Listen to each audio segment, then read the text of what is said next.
The most haunting sound for any parent is not thunder. It is the heart-wrenching cry of a child at 2 a.m. screaming from an ear infection when every doctor's office is closed and the pharmacy lights are dark.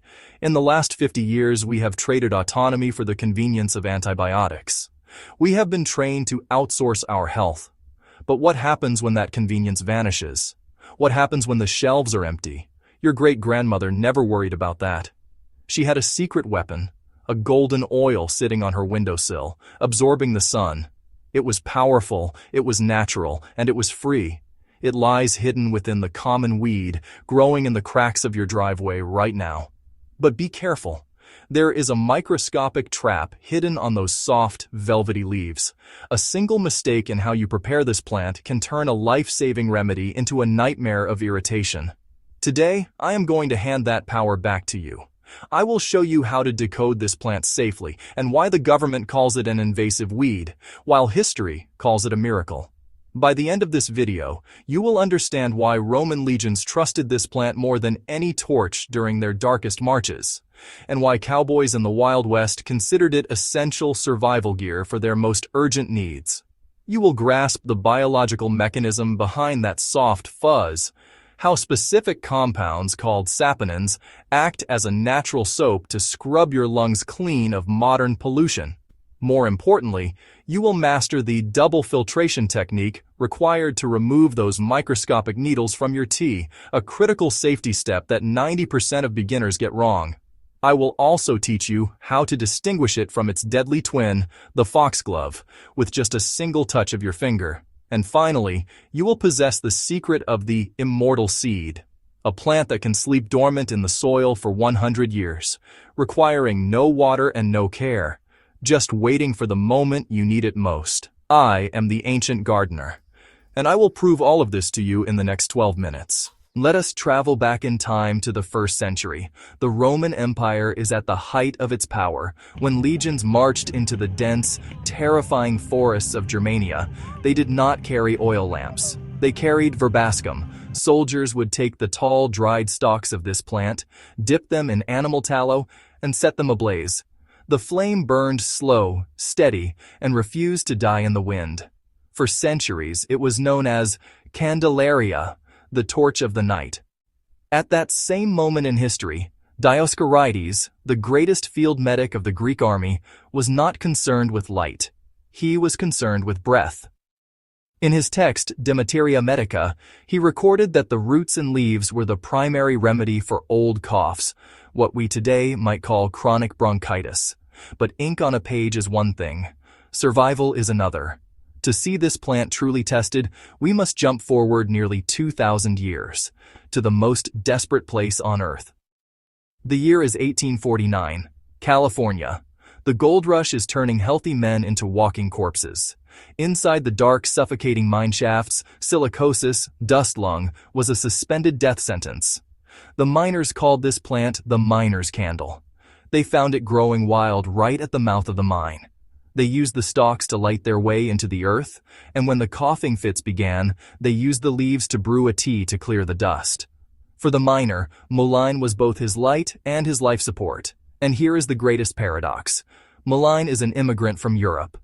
Usually indigenous people reject invasive species, but the Navajo and the Creek tribes did not. They immediately recognized its power. They did something that sounds insane to modern medicine. They rolled the dried leaves and smoked them, smoking to treat asthma. It sounds contradictory, but they were right. The mild smoke contains compounds that relax the bronchial tubes, opening the airways almost instantly. It was ancient knowledge that we hastily forgot when modern pharmaceuticals arrived. Now, let us talk about the science behind these myths. Why did Greek physicians and Native Americans place such faith in a fuzzy leaf? The answer lies in two natural chemical weapons, mucilage and saponins. First, let's look at mucilage. Imagine your irritated throat is like a scraped knee. You need a bandage. When the leaves of mullein come into contact with water, the mucilage swells, creating a cooling, gelatinous substance. It coats the irritated mucous membranes, creating a protective shield against friction. Essentially, it is nature's liquid bandage. But soothing is not enough. You need to expel whatever is clogging your lungs. That is where saponins come in. The word saponin comes from the Latin word sapo, meaning soap. Think of a congested lung like a greasy frying pan left out overnight. Plain water just slides off. You need soap to break the bond. Saponins act exactly like that soap. They lower the surface tension of the mucus, thinning it out from a sticky glue into a liquid, allowing your body's natural cough reflex to expel it effortlessly. This is not just folklore. This mechanism is recognized by the German Commission, the most rigorous herbal regulatory body in the Western world. They officially approved mullein flower for the support of catarrhs, or inflammation of the respiratory tract.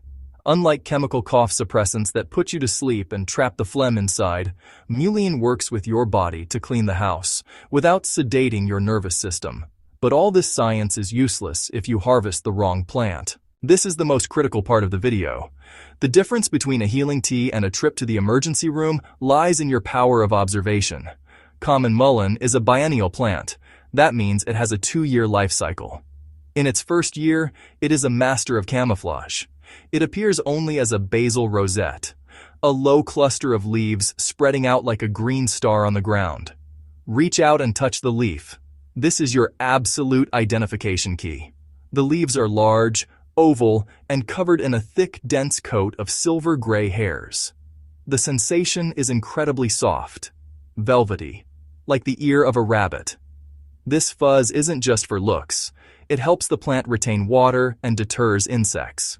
In the second year, the true monster awakens. From the center of that rosette, a rigid stalk shoots straight up into the sky, reaching 6 to 10 feet tall, towering over a grown man. Bright yellow flowers with 5 petals grow densely around the stalk, looking like a giant corncob. They bloom randomly from the bottom up, turning the plant into a golden lighthouse in the middle of the field. But before you rush out to harvest, stop. This next minute is the most important part of the video. In its first year, the harmless mullein rosette looks nearly identical to the deadly foxglove. Foxglove contains digitalis, a compound so potent that a few leaves can stop a human heart. How do you tell the difference between a cure and a coffin? Don't trust your eyes, trust your fingers. Mullein leaves are fuzzy, thick, and velvet soft. Foxglove leaves are smooth, darker green, and have serrated, sharp edges. Memorize this survival mantra. Fuzzy is safe, smooth is death. If it feels like a blanket, you are safe. If it feels like a lettuce leaf, run. Now, we arrive at the part you have been waiting for. How do we use it? Remember the microscopic trap I warned you about at the beginning? Mullein tea is legendary for lung support, but those tiny hairs that make the leaf so soft are also its danger. If you swallow them, they will lodge in your throat and cause intense itching and coughing, the exact opposite of what you want. So, here is method 1. The lung support tea. Steep the dried leaves in boiling water for 15 minutes to release the mucilage. But you must never drink it directly. You must filter the tea through a cheesecloth or a coffee filter. A standard metal kitchen sieve is useless against these microscopic needles. Only when the liquid is crystal clear is it safe to drink.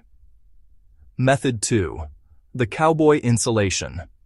If you are lost in the woods in winter, forget the tea. Take the large fuzzy leaves and line the inside of your boots or your jacket. That layer of velvet traps dead air, creating excellent natural insulation. It also wicks away moisture and reduces friction, saving your feet from debilitating blisters. Method 3. The liquid gold, ear oil. Harvest only the fresh yellow flowers. Submerge them completely in high-quality olive oil in a glass jar, perhaps adding a crushed clove of garlic. Let the jar sit in the sun for 4 to 6 weeks. Why the sun? This isn't superstition. The gentle heat and UV rays help break down the flower's cell walls, infusing the oil with mullein's active anti-inflammatory compounds without burning them, something a stovetop cannot do. This is the legendary remedy for earaches that grandmothers in the 19th century swore by. The core principle to remember is this: the fuzz is for insulation outside, the liquid is for drinking inside, but only if filtered, and the oil is for topical application. Master these three, and you turn a roadside weed into a mobile pharmacy. Old gardeners have a saying, "Where gravel kills the wheat, the mullein will rise." This is a plant that does not ask for care. It asks for neglect. It hates wet, rich soil. It loves the dry, rocky, sun-scorched earth where other delicate plants would perish. The secret to growing it is simple to the point of disbelief. Do not bury the seed. Mullein seeds need ultraviolet light from the sun to trigger their germination mechanism. If you cover them with soil, they will sleep forever. Simply scatter the dust-like seeds on the surface of disturbed soil, stomp on them with your boot to set them, and walk away. Mother Nature will do the rest. Once sown, you have created a legacy for a century. The seeds have an incredibly durable shell and can remain viable in the soil for 100 years. You are not just planting medicine for yourself, you are planting it for your great-grandchildren. But listen to this warning. A single mother plant can shoot out 200,000 seeds. It is a perfect biological invasion machine. If you let your guard down, your beautiful vegetable garden will turn into a mullein forest in just 2 seasons, choking out everything else. The solution? Act like a predator. As soon as the flowers fade and the seed pods turn brown, cut off the stalk. Bag it or burn it. Control it, or it will control you. Mullein is not just a plant. It is a lesson in preparation. It prepares a velvet coat for the harsh winter. It prepares light for the dark minds. And it prepares breath for weary lungs. Now, when you walk outside and see those soft leaves, you will no longer see a weed. You will see nature's bandage. You know how to filter out the dangerous needles. You know how to distinguish it from the deadly foxglove. This knowledge now belongs to you. Do not let it sleep in the dirt for another 100 years. But the journey of survival is not over. We have mullein to keep us warm and help us breathe. But what if an accident happens? What if you are injured and bleeding deep in the woods, where mullein is useless? In the next episode, I will take you to find the legendary plant that Achilles, the greatest warrior of Greece, used to save his legions from bleeding to death on the battlefield. Napoleon always carried it in his pocket. It is called yarrow, and its ability to stop blood is something modern medicine still bows down to. I am the Ancient Gardener. Subscribe to the channel if you want to survive.